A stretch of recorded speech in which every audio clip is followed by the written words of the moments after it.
That's another very important question. Also, the same introduction that I would like to say is that the answers for these questions have to be from revelation, because we don't know. So it has to be from revelation. If someone has given you an answer and it's not from revelation, it's a problem. So getting back to what happens to the soul leaves the body. The hadith speaks of it getting to a place known as barzakh. Barzakh is a place where these arwah are kept, these ruhs or these souls are kept, waiting for the last day. A person who's had goodness and so on, the days pass and like a flash. A person who's perhaps been a bad person, it may pass a little bit slower. But getting to the second part of the question, the first part was, where do the souls go? They go into barzakh. What exactly is the whole description of barzakh? I have to stop where the Quran and the Sunnah have stopped. We cannot describe beyond a certain point. I will tell you, look, it's a waiting place.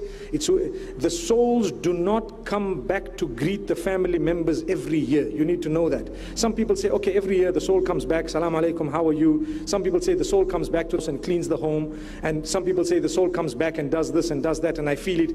Those are, jinn sometimes. Those are the devil sometimes. Those are the qareen sometimes. That's something else. Those are spirits, known as spirits in some traditions. But it's not the soul we're talking about. It's not the individual. They don't come back to you and say, hey, how's it, guys? Salam alaikum. I remember one person says, I can make your grandfather talk to you. And then the brother says, I went to the man and I said, okay, let me talk to him. And he says, I heard my grandfather's voice. I promise you it was my grandfather. Brother, they're fooling you with the jinn. They're fooling you with all these qareens. Don't be fooled. The souls are gone to a place known as barzakh. That's it.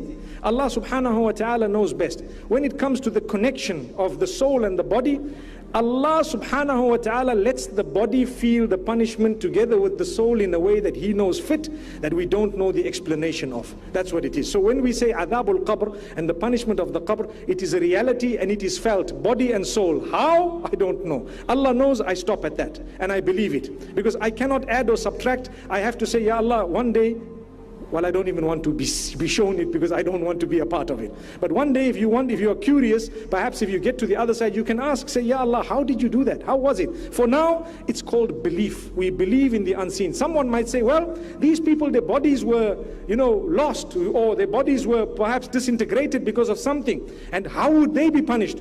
Well, I still believe if Allah wants, He will do it, and He will do it exactly that way. How He does it, He knows best. That's how we stop. In this way, you protect yourself, you protect your iman. When we want to go into deep details that are not in the Quran and the Sunnah of Rasulullah ﷺ regarding imaniyat and matters of belief, we tend to burn our fingers. When we burn our fingers by starting to add extra, cream on the cake and something which is not supposed to be, that's when we falter. May Allah subhanahu wa ta'ala guide us, and may He make us from amongst those who do not become so inquisitive that we start asking questions that are part and parcel of where we're supposed to have stopped in terms of belief. May Allah subhanahu wa ta'ala help us. I just want to clarify that last point.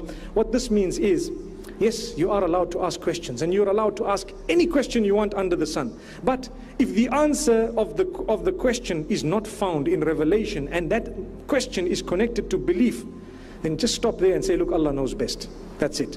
And you will save yourself. Wa sallallahu ala nabina Muhammad. Jazakallah khair. Thank you so much, sister.